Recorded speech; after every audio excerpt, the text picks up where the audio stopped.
Hello and welcome to this very special event with the BFI Women with a Movie Camera Summit. I'm Anna Smith. I'm the host of the Girls on Film podcast. We're a feminist podcast and we're so pleased to be bringing you this panel, The Film Industry Post-Pandemic. We're going to speak to three people initially and they're going to leave us and they're going to be joined by two more. So do stay with us. Enjoy. And I'm very thrilled to have three very special people with us today to discuss this topic. Allison Gardner, Claire Vaughan and Kyla Harris. Welcome to you all. Thank you. Thank you. Let me ask you all individually first to tell the audience a little bit more about yourselves and what you do. So Kyla, let's come to you first. So I'm a filmmaker, activist, and writer. I'm currently writing a TV series for Channel 4 with Rough Cut TV. And I also do a lot of activism around including disabled people in the film industry. Fantastic. Claire? Yeah, my name's Claire Vaughan. I'm the programme manager at Chapter Arts Centre in Cardiff. So so we're across arts, so we've got lots of different things, but I look after the film bit. And Allison? I'm Allison Gardner, the CEO of Glasgow Film, which encompasses Glasgow Film Theatre, Glasgow Film Festival, Glasgow Youth Film Festival, and a variety of outreach and education works. And we've all had quite a year or so of it.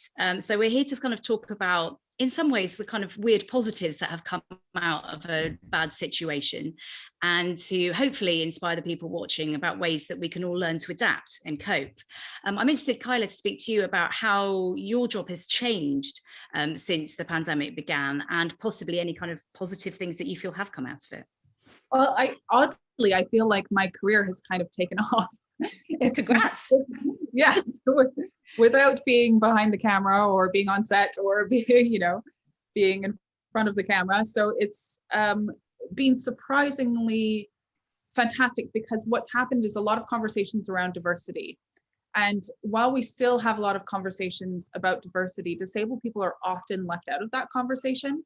And I think that there's been something about the pandemic, and of course, because of Black Lives Matter and George Floyd's death and the spotlight now on diversity, I feel like that conversation is starting to bubble up and things are starting to change, which has meant a lot of writing for me, a lot of writing on a personal note for filmmakers with disabilities, which is Forward Doc. And we are a group of people who are all disabled, work in documentary, and that includes also the Oscar-nominated director Jim Lebrecht and Lindsay Dryden, fantastic producer, and some other incredible people.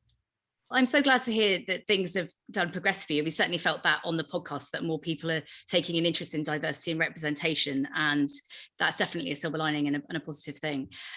Claire, how have things evolved for you? I mean, you must have faced a lot of challenges this past year or so.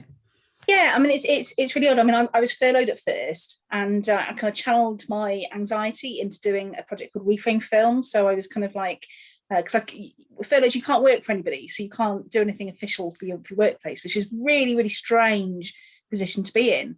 So I was just like, so I just wanted to watch films all the time. So I just kind of started communicating with my audience that way, essentially. So we started watching films a few times a week. And when I look back on it, I think that's crazy, like 3 or 4 times a week. I was sort of organising these online events, and it was quite a lot of work actually thinking about it. But at the time, it was just head down, sort of a way of coping with it. But it was really nice actually, finding like a community online, people that I kind of knew already. I mean, like Allison, we sort of chatted a bit online. That was lovely, and sort of Bird's Eye View and Reclaim the Frame have all been brilliant, really supportive. And so yeah, it was kind of, although we were locked down, it was like, yeah, there was a community that came up.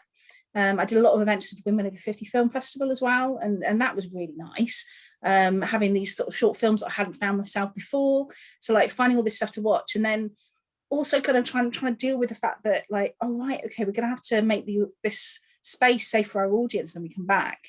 So that was obviously a huge other challenge, and then sort of what do people want to watch, all that kind of thing. And it's kind of calmed down a little bit now, but it's yeah, there's still things just when you think things are going to be settled and they're different. And so yeah, so it's all of that. It's all the same sort of thing that I'm sure Allison's going through as well. Yes, no doubt. Allison, tell us what a roller coaster ride you've been on. Well, I started as a CEO on the 1st of April 2020. Woohoo! Woohoo! So really exciting. I think there's lots of positives around how we engage with our audiences, how we do equalities and diversity, take stuff online. So we've learned a lot about that. But I wasn't furloughed because I stayed on to work, and I furloughed some of my staff, but not all of them, because we had Glasgow Film Festival to deliver, which was plan A through to Z in various forms. But also as well, thinking about the health and well-being of our staff and our audiences, I think has really come to the fore. I'm really proud of the fact that we paid all of our staff 100% of their wages the whole time. I'm really proud of the fact that we looked after our front of house staff and paid them a little bit extra based on overtime that they'd earned previously. We are a living wage employer. So I'm really spending quite a lot of time looking at that fair working practices to see if I can get my head around that and try and make sure that we do that as best as we possibly can. We delivered a very successful Glasgow Film Festival. In fact, so successful, it completely took me by surprise. I wasn't expecting it.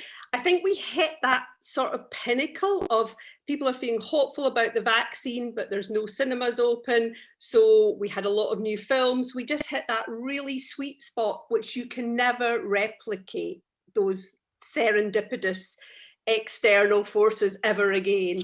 So that was really great. And we had such lovely feedback from audiences, great sales, for example. So yeah, people keep saying, well, it was online. I keep saying, I'm not apologizing for success. Shut up. It's great. We did a great thing. So just live with that. Well, congrats to that. We really enjoyed working with you at Glasgow Film Festival.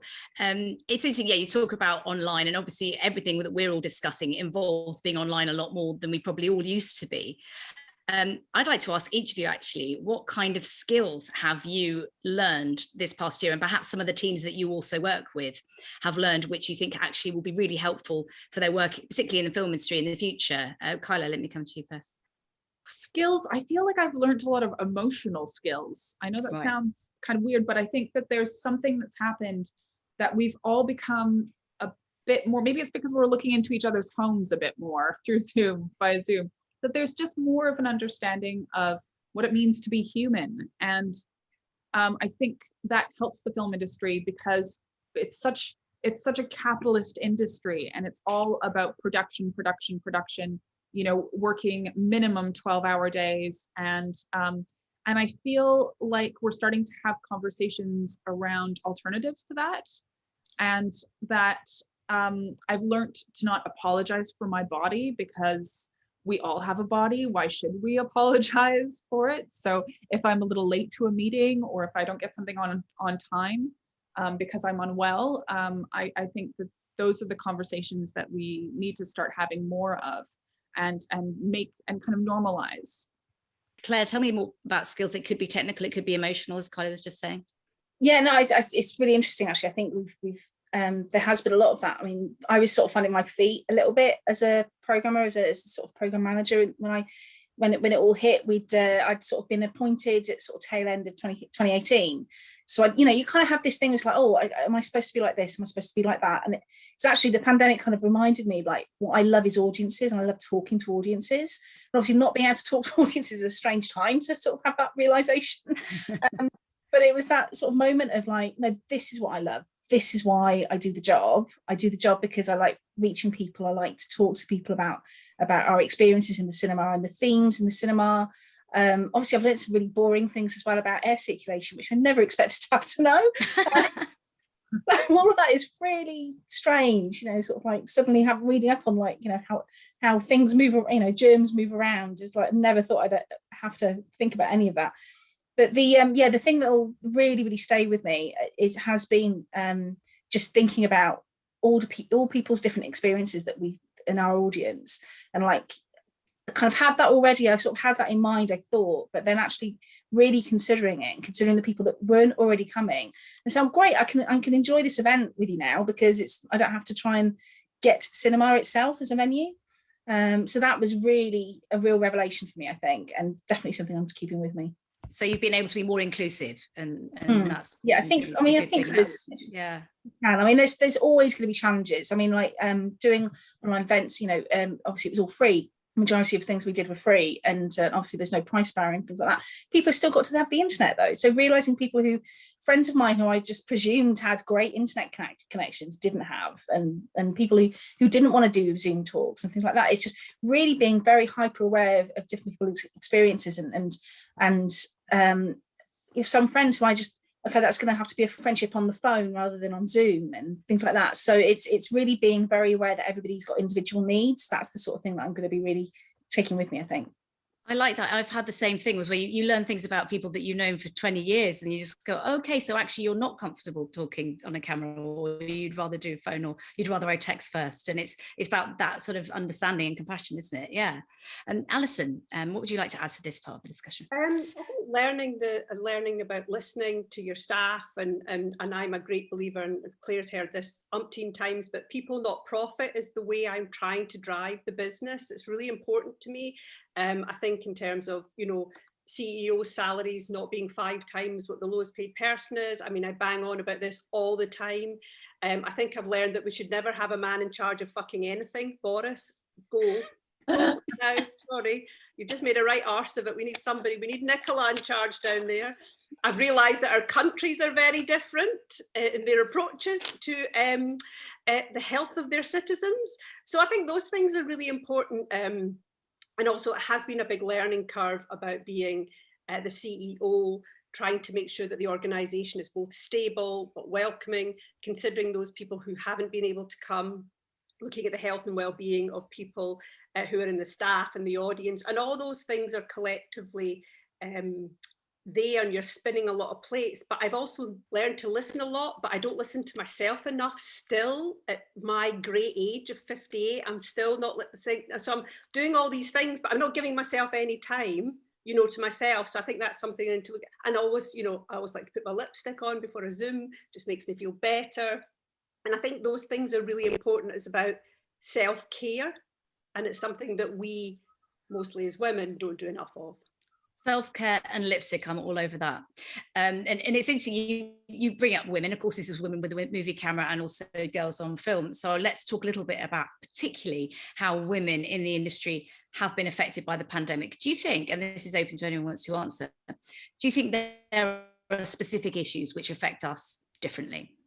Yes, I read a couple of interesting articles about women who don't come back to the office, for example, may further down the line find themselves not in the same position. They haven't had the chats with the boss. They're not having those moments where they talk to their colleagues. They're at home. When they're at home, they're still cleaning the kitchen floor. They're still doing all those things in between times when they're working. They're doing the bulk of the childcare.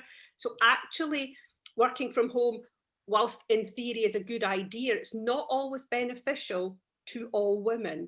And I think we have to be careful about that, because everybody at first was like, woohoo, working from home. But actually, you tend to work longer if you're working from home. And I think that's, for me, is not necessarily a good thing. And we need to look at all the mechanisms that make women's lives better. You're nodding. Would you like to add something to that?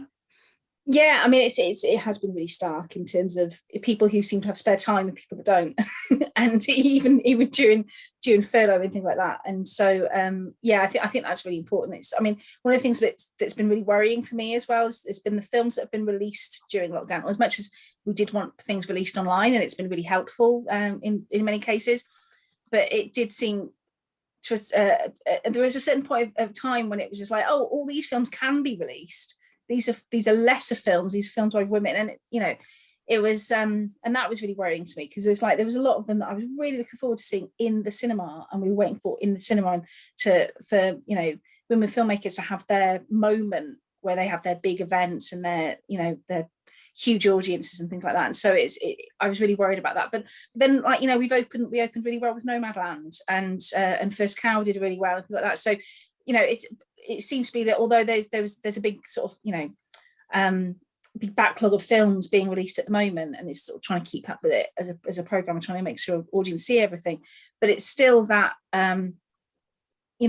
people are excited about seeing films by women in the cinema now, which didn't seem to necessarily be the way before the pandemic. It's only been just over a year, but it seems that has been a shift in that time period, it seems. So that's been kind of like worrying, but then actually hopeful at the end. So it's so exciting, isn't it? I mean, it does seem to have been, we've been spoiled for choice on Girls on Film this past year with wonderful female filmmakers to feature. And it's just like, but yeah, and the main thing is to keep sustaining it. But that's so wonderful to hear that you're packing out people with Nomadland and First Cloud, two amazing films. And Kyla, do you want to speak a bit more about gender and how that sort of plays into this, you know, activism and such that you do?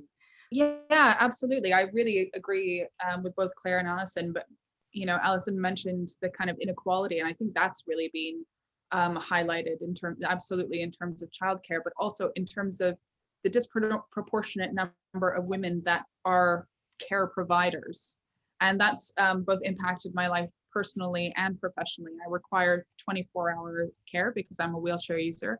And I had a really difficult time with my personal assistants at the very beginning of the pandemic, knowing whether I'd have care, not knowing whether I should go back to Canada, where I'm originally from, and my family is, to see if they needed to provide care for me that I wasn't going to get here.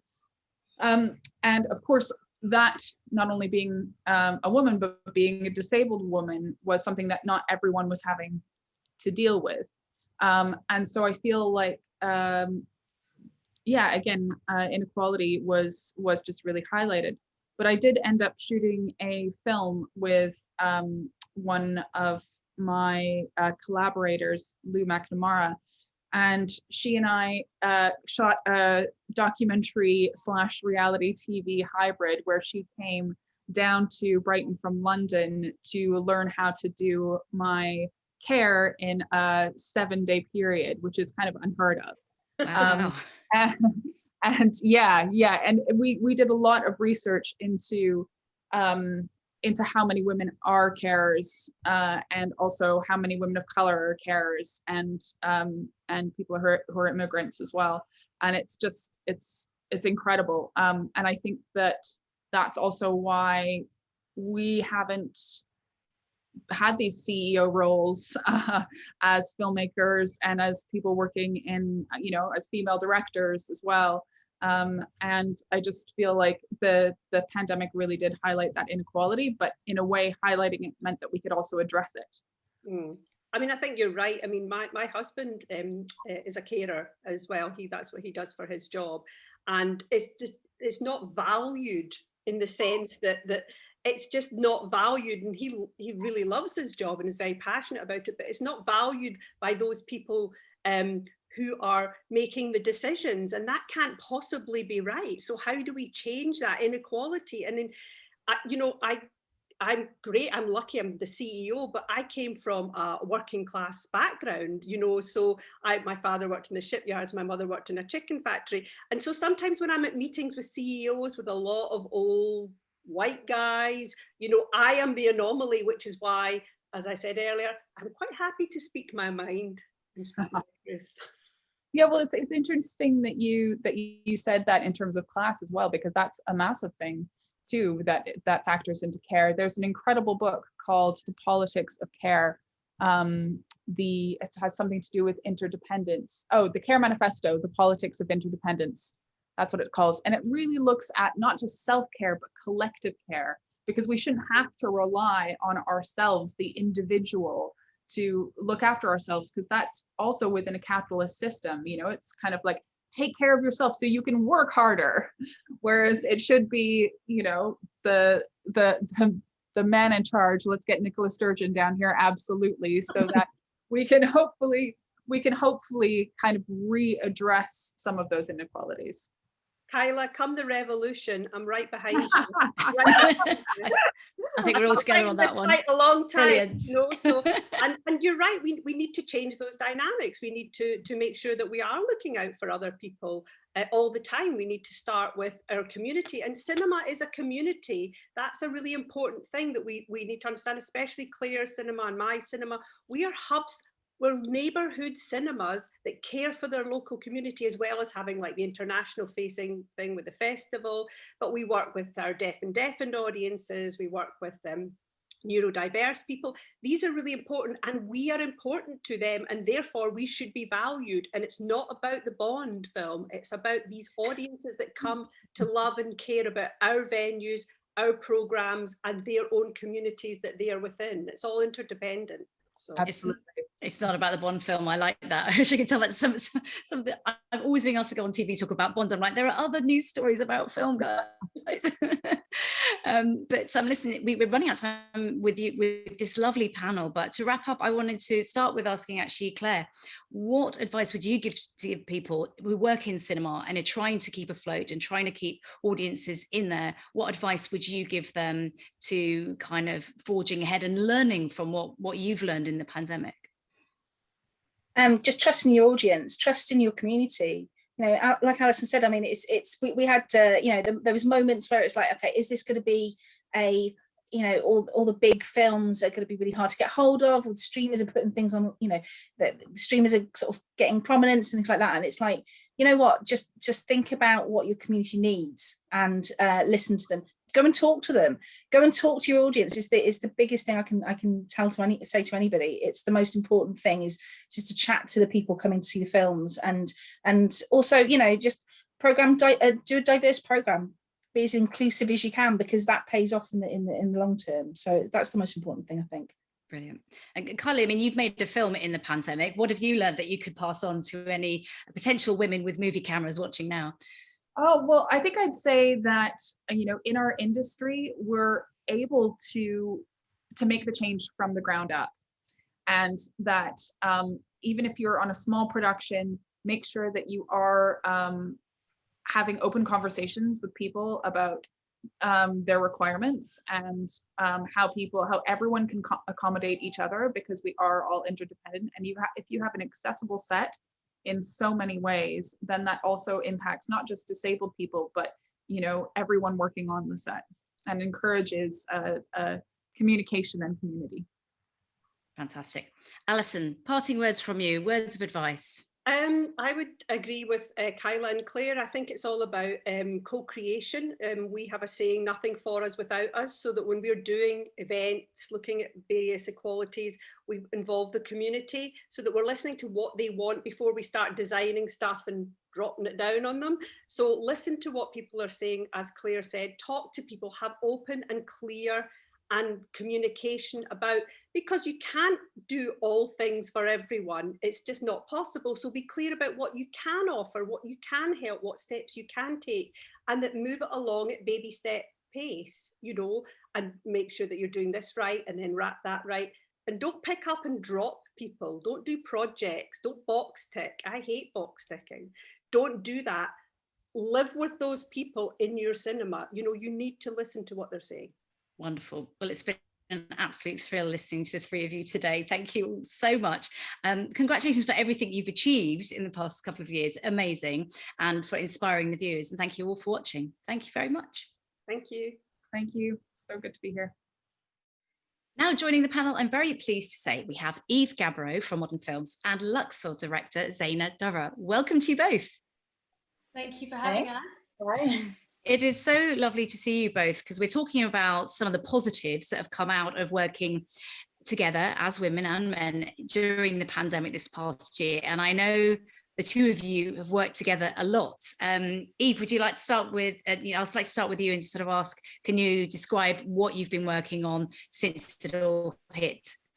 We've been, trying to figure out how to release films theatrically without cinemas. So we've been working a lot in virtual cinema and partnering with different organizations to get films to people, new films with press coverage around them flowing, and still managing to keep a theatrical feel alive. So we've been working on the films that we had already acquired, but then we also acquired some films, new films, under lockdown, through either reviewing them online or through the festivals that have popped up here and there within the pandemic. So we've been pretty busy.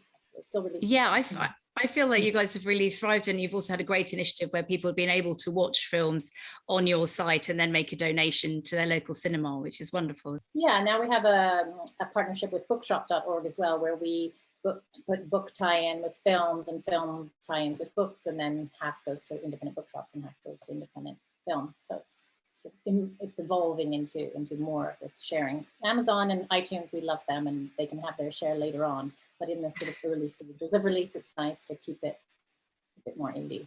That's fantastic. I love that supportive, community-driven vibe. Now, Zeina, we've had you on Girls on Film, of course, before, like Eve, talking about your film Luxor. So I know that this has been an interesting year for you. Would you like to tell the audience a little bit more about releasing a film during this time, during this very strange time? But I really think that everything was down to Eve and how she was we had so much fun brainstorming. We looked at all our contacts. We were like, okay, how do we do this? How can we tie in with this? What can we make happen with the limited resources of like basically cinemas being closed, and how can we basically give the film the best chance it has? Now, what's interesting is obviously my film is being released in France on July 21st. And these poor guys did like a big spend on at Christmas time to release my film. And they did all the screenings, and then the regulations changed. And what was really interesting is that even me, and now, you know, it's coming out July 21st, and obviously it's still press and stuff, but even me, because we were so involved together in how we were going to do it, I feel like we managed to somehow really brainstorm about when we would go, how we would go, you know? And so we didn't leave ourselves so exposed. We still got like a week's theatrical, didn't we, Eve, at the Curzon? Yeah, so in the middle of it. So when they opened up in the middle of, was it December they suddenly opened up and then closed again? It was your birthday, so. My birthday was when we had the premiere, but then everything closed down. And then towards, I think, December, there was 1 week where cinemas were open again, wasn't there? Mm-hmm. Yeah, and then we managed, that way. So I think it's really interesting if you work. I think what I'm trying to say is I think that directors should be given the chance to work really closely with their distributors, because you can then use all your resources, you know, together. And I think that's what we did really nicely. And it was thanks to Eve who really let me into the process. And we had actually, I really miss Eve, because I spoke to her 7 times a day, and now, like, you know, it's like once a week. So yeah, it was really Eve's. I was going to say that too. You know, I saw the film in January 2020, and then we picked it up somehow during lockdown a few months later. And then I met Zeina on Zoom and on phone calls, and then we met a few times when we were allowed. And yeah, we've become, you know, very, very friendly as a result, which is a nice thing when you see eye to eye. But we were able to together sort of pool our resources and I think ideas to bring other people to it and elevate the film, I think, beyond it being released during the pandemic, which is so many films have got labeled as that, rather than waiting as well. I know in the US it came out around the same time as us, and France waited because they had to, and they had options. So it's nice that the UK audiences and the industry itself gave us some options. Well, it feels like a major reunion here for me as well, because of course I was lucky enough to host your premiere and have you on stage with your wonderful cinematographer. And it really, gosh, that felt like a magic event, didn't it? In a difficult year, to actually be on stage with an audience, you know, distance masks and everything. But that magic of cinema certainly really struck me at that event. And I know the audiences really felt it as well. Did you, either of you, had any reactions to just being back in the cinema at that point? I mean, for me, it was just so nice that people got to see it on the big screen, because it's such an it's like an architectural film as well. And I think when you have movies with these buildings that mean so much, it's a shame that you just see them on the. I mean, I'm happy if people want to watch it on an iPhone, but you know, it's nice when they sit there and they're immersed. And then it's also this kind of communal thing, right? You have the premiere is always like the people that made it, your friends, family, the whole team all together, and then we're just other people you don't know. And it's just a nice vibe. So yeah, I miss that. I hope that my next film will be able to actually have a theatrical that's long. Fingers tightly crossed. Eve, you are a female-led company at Modern Films. How did the women working together cope during the pandemic, and did you learn any kind of new skills or learn from each other about things that you're going to take on for, sort of forever, really? Yeah, I think the way we organize communications and time has changed a lot. So we had to adopt a lot of online tools. So maybe it made us slightly more disciplined in that way. You know, when you're in an office together, you talk a lot. And in ways, lots of things happen when you're talking a lot and being together. I miss incredibly, that dynamic side of it. But it did help us put some more structure in place. And I do have quite a lot of young staff, which is fantastic, but I feel for them, not young, but younger staff, that it's been hard, I think, just to not have that interaction every day, and that Zoom is a sort of communication. So there's been a lot just trying to make it interesting, or everyone understands their role, they know who to talk to, and the films are dynamic and they all have different partnerships. So that's been quite exciting. And yeah, even on Luxor, we had a BFI nomination for Andrea, and we did a BAFTA campaign, and there was a lot of different partners like the British Fashion Council and Somerset House and Freeze, and we did lots of really interesting partnerships that I think kept the team motivated to feel like they were part of this physical world, even if it was virtual. So it has been tricky as a business owner to keep everyone at that level. Your staff always do seem genuinely really happy to be doing what they're doing. So I think you're doing something right. There was something to deal with. Zeina, have you been filming lately? And have you been filming during the pandemic? No, I haven't. I literally got so into trying to get the film out that took so much time. And then I've just finished my new film. So I finished the script 2 days ago before I got on the plane. So I'm very excited. And my agent just called me and said she liked it. So she loved it. So that's like, woohoo! And I'm just waiting for feedback. And then I think, yeah, hopefully we'll go pretty soon, I think, yeah. That sounds very exciting. I'm glad to hear about that. Now, of course, this past year, Eve and I in particular have been doing a bit of podcasting together, and you've joined Girls on Film a few times. And it seems to me that it's actually been a weirdly good time to have a podcast. This is another silver lining. You know, a lot of people have been engaging with audio and also talking more about representation and diversity. Have you, Eve, in your experiences of your own listening, or, you know, when you've got the time in your busy schedule, do you find yourself engaging more with different things sort of post-pandemic?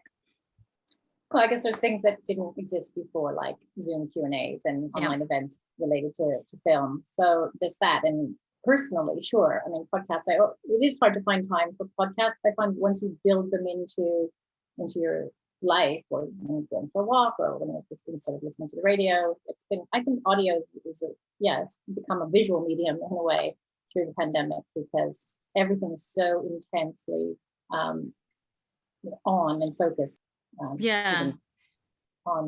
It's interesting because a lot of people were sort of saying as well that, you know, maybe film critics were going to struggle, you know, the critic circle, a lot of people were worried for their careers, but actually I think a lot of people have been engaging so much with film at home that people have been really hungry for that kind of knowledge, even though we've all been watching things at screeners and desperate to get back to the cinema at places like Cannes, where Eve and I are at the moment. Zeina, you mentioned the big screen yourself earlier.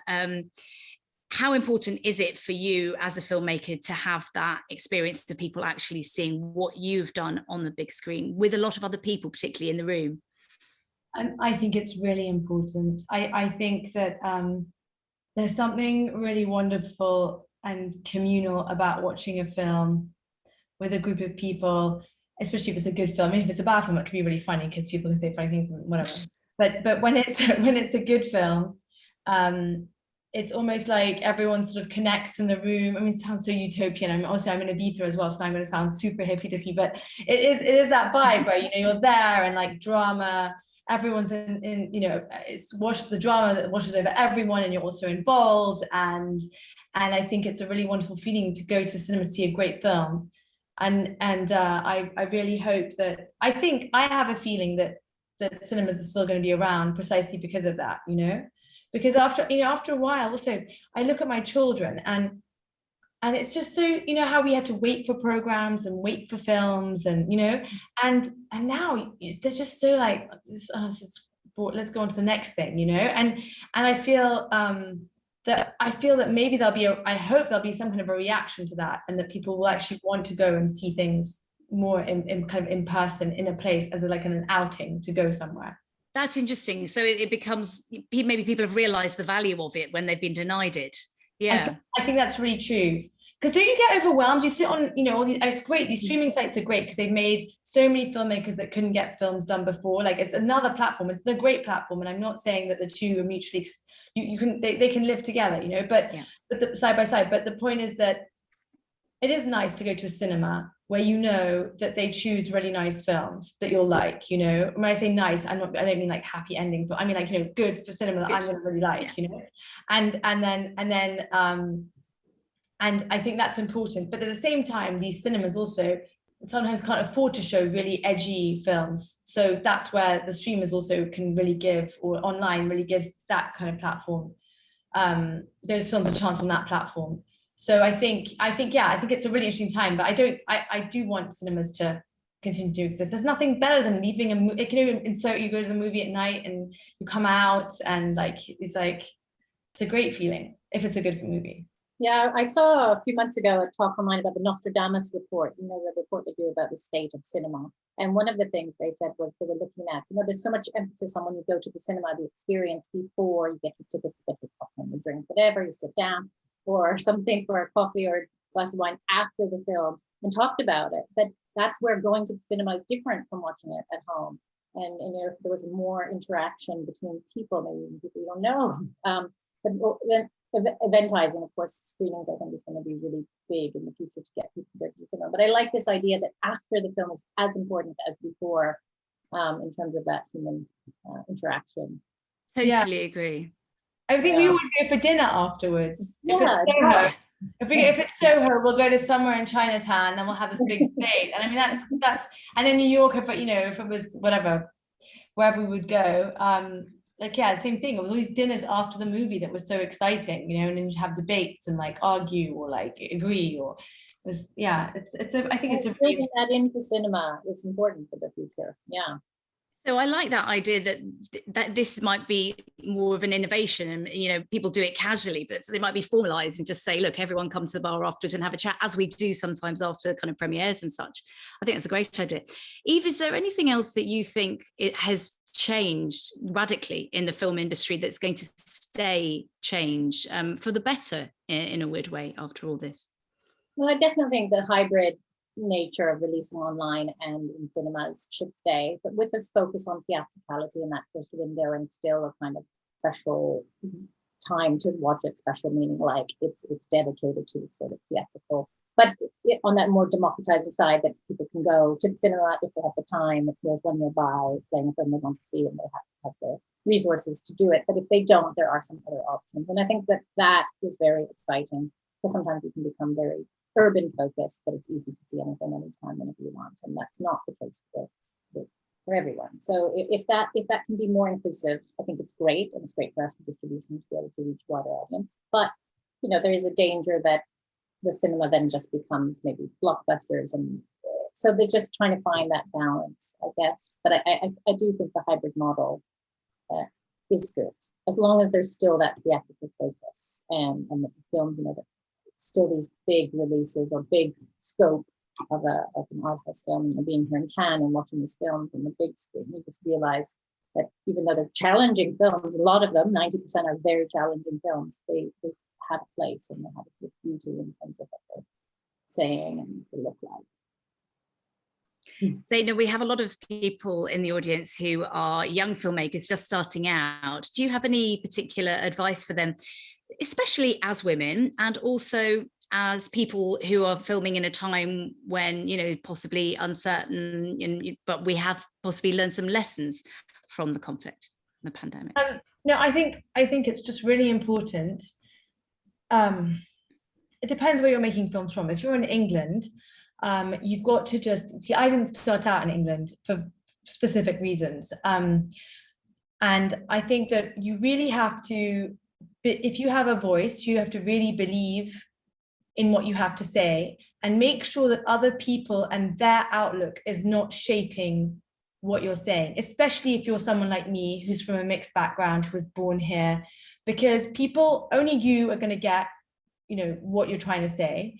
And then you might be lucky enough to find people along the way who can guide you and help you, but you really need them as allies. It's very, you know, when I started out, because in America it's very different, the way, because I went to NYU grad film and I started there, and it's kind of like there's some you know, obviously it's a huge industry there, so there's a bit for everyone, but because of that, there's space for people to be like, no, this is really how I'm an indie filmmaker, this is how I want to make it. But because everything's so institutionally funded in England and Britain, you really, the gatekeepers are the ones that often might not really understand you. But don't be disheartened, because the more you do it, the more your voice will be clear. And for example, the script that I just wrote now, people have been reading it and I was like, oh, it's so you, it's totally, only you could have written this. It's so multi-layered, it comes from 50 different angles and only you could have done this. And yes, and I stuck at it for 20 years. And yes, only I could have made this movie. And it's not an arrogant thing to say. It's just that there are not many people of my makeup who are making films and who are women from this, that, and everyone's special. So you just have to, in the sense of like, everyone has their stories and their thing, and just don't try, just be, it sounds that you be you, no, but you know what I mean? It's like, just do what you're trying to do, keep at it, and try and find, there's so many sad stories I've heard when a friend who's brilliant has made a bad film, like, what happened? Like, well, you know, to get the money, they told me I had to do this. And I'm like, well, couldn't you have found a way to get the money where maybe you made it for less money, or maybe you know, so there's ways of doing it. I made this film that you just saw for practically nothing. And that was a deliberate move because I wanted the freedom to be able to do what I wanted to do. And this is not arrogant. It's not like, oh, I know, it's just about me protecting my vision and making sure that I can make it. And so sometimes maybe just do films for less, you know. And nowadays there's just, everyone's so lucky because, you know, I remember I learned to edit on like a Steenbeck, right? You know, there's like, you know, when you cut the film and you lost a piece, you'd be looking on the floor. Like now you have like everything's digital. You can like edit on the tube practically, you know, everyone's 8-year-olds kids are like making movies. I mean, it's a different world. And yes, there's a quality control issue, but also at the same time, it's pretty amazing that everyone can make a movie. So don't be disheartened by, you know, by those around you. If you really know what you're doing, and you'll have that feeling in your gut. I'm doing a sermon now, but yeah, I really believe that. It's a motivational seminar. I love it. So that just made me think too, Anna, in relation to your question, what Zeina was just saying. So we were able to release Zeina's first film, The Imperial, or not first film, but film from 10 years ago, The Imperialists Are Still Alive, with Elodie Boucher. And it wasn't released in the UK for whatever reason. It was in the US. And so we were able to then get the masters. Although that was tricky in itself. And have it available as a double bill, and then on its own, and then have it available digitally, which I think, you know, we might not have been able to do that in another world. We can obviously always re-release things, but we were able to tie it in very quickly too to the. Yeah, Eve was amazing because basically she understood that like there was like more than just the film, that there was all the stuff that hadn't been used that we could use to promote the film. And there's nothing better than seeing like a double bill of both the films together, and then, you know, people sort of can join the dots, you know, and then understand that there's like someone who's, it was very clever. I mean, I think, and also I really loved, because it's girls, we're talking about girls, I really, really loved working with Eve because her feminist stance is just, it just permeates everything she does. You know, so sensitive, so present. It was literally like, I know, I'm like, I'm gonna cry now. I'm gonna cut you off, Zeina. It's true. It's like, really, it was really great. And you don't get that much. You really don't, because women really have to support women.